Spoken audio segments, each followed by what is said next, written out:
आज म हजुरहरूलाई घरमै सजिलो तरिकाले रसबरी बनाएर देखाउँछु। यो रसबरी बनाउन चाहिँ त्यति गाह्रो छैन, एकदमै सजिलो छ। सुरुमा एउटा भाँडा लिएर मैले यसमा दुध हालेँ र हजुरहरूले आफूलाई कति बनाउन मन छ त्यो अनुसारले हजुरहरूले दुध लिन सक्नुहुन्छ। 1 लिटर 2 लिटर दुध चाहिँ चलाउँदै पकाउँदै गर्नुपर्छ, किनभने त्यसको पिद नडरोस् भनेर। दुध चाहिँ मजाले नै उम्लिनु पर्ने हुन्छ। हाम्रो दुध चाहिँ उम्लेर रेडी पनि भइसकेको छ र म यसलाई फटाउनको लागि चाहिँ कागतीको अमिलो लिएको छु र त्यसमा अलिकति पानी पनि मिसाइदिएको छु। हजुरहरूले चाहिँ भेनेगर पनि लिन सक्नुहुन्छ। अब मैले चाहिँ एकचोटि सर दुधलाई मजाले चलाइदिन्छु, किनकि त्यो अमिलो चाहिँ सबैतिर फैलोस् भनेर दुध चाहिँ मजाले नै फाट्नुपर्ने हुन्छ। त्यसकारणले दुध चाहिँ मजाले फाटिसकेको छ र म यसलाई छान्नको लागि एउटा सुतीको कपडा लिन्छु। हजुरहरूले पनि सुतीको कपडा छ भने सुतीको कपडा लिनुहोस्, यसले चाहिँ मजाले नै छानिन्छ। र मैले चाहिँ एउटा भाँडामा खनाएँ र यसमा अमिलो फाल्नको लागि चिसो पानीले यसलाई मजाले पखाल्नु पर्ने हुन्छ। अब मैले चाहिँ मजाले पखाली पनि सकेको छु। अब यसको पानी मजाले निचार्नु पर्ने हुन्छ, त्यसकारणले मैले यसलाई मजाले पोको पारेँ र यसमा भएको पानी सबै मैले निचारेँ र अलिअलि पानी रहन्छ।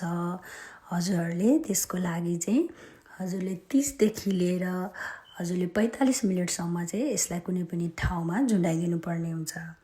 मैले चाहिँ 45 मिनेटपछि यो डोलाई निकालेको थिएँ। एकदमै पर्फेक्ट बनेको थियो। हजुरहरूले भिडियोमा पनि हेर्न सक्नुहुन्छ। हेर्नुहोस् त, एकदमै सुक्खा भएको छ।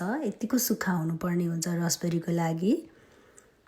अब चाहिँ म यसलाई हत्केलाको सहायताले मजाले मार्छु। यसलाई चाहिँ मजाले नै मार्नुपर्ने हुन्छ। हजुरले जबसम्म यसबाट चाहिँ अलिकति चिल्लो जस्तो च्यापच्याप जस्तो आउँदैन तबसम्म चाहिँ यसलाई मजाले नै मार्नुपर्ने हुन्छ। अब मैले माडेर पनि सकेँ। हाम्रो डो चाहिँ रसबरीको लागि चाहिँ यतिको हुनुपर्ने हुन्छ।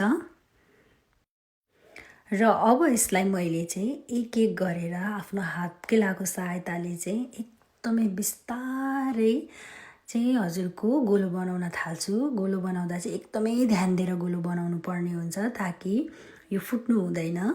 मैले सबै डल्लो बनाएर पनि भ्याइसकेको छु र एउटा भाँडा बसाल्छु चास्नीको लागि र मैले लिए 1 कचौरा चिनी र 1 कचौरा चिनीमा मैले लिएको छु 3 कचौरा पानी। रसबरीको लागि चाहिँ चास्नी त्यस्तो बाक्लो चाहिँदैन। र मैले स्वादको लागि सुकमेल लिएको छु 3टा। यो चाहिँ अप्सनल हो, हजुरहरूले नहाल्दा पनि हुन्छ। र मैले चाहिँ अब यसलाई एकचोटि मजाले चलाइदिन्छु। पानी चाहिँ एकदम मजाले उम्लिनु पर्ने हुन्छ। हाम्रो पानी पनि उम्लेर रेडी भइसकेको छ र मैले अघि बनाएको रसबरीलाई पनि यहाँ एक एक गरेर हाल्दैछु। हजुरले हाल्दाखेरि एकदमै ध्यान दिनुपर्ने हुन्छ ताकि यो नफुटोस्। मैले चाहिँ सबै रसबरीलाई हालेर पनि सकेँ र एकदमै मजाले यसलाई उमालेर पकाउनुहोस् र अब चाहिँ यसलाई छोपेर 20 देखि 15 मिनेट मिडियम हिटमा पकाउनु होला। र त्यसपछि यो ठ्याक्कै डबल साइजको भएर आउँछ र हेर्नुहोस् त, हाम्रो रसबरी पनि रेडी भइसकेको छ। र हजुरले हिट अफ गर्नुहोस् र यसलाई 2-3 घन्टाको लागि यत्तिकै छोडिदिनुहोस् र हाम्रो रसबरी चाहिँ खानको लागि एकदमै रेडी भइसकेको छ। र हेर्नुहोस् त कस्तो जुसी भएको छ। मैले खाएर पनि टेस्ट गरिसकेको छु र एकदमै मिठो भएको थियो। हजुरहरू पनि बनाएर इन्जोय गर्नुहोला। र मेरो भिडियो हेरिदिनु भएकोमा हजुरहरूलाई धेरै धेरै धन्यवाद।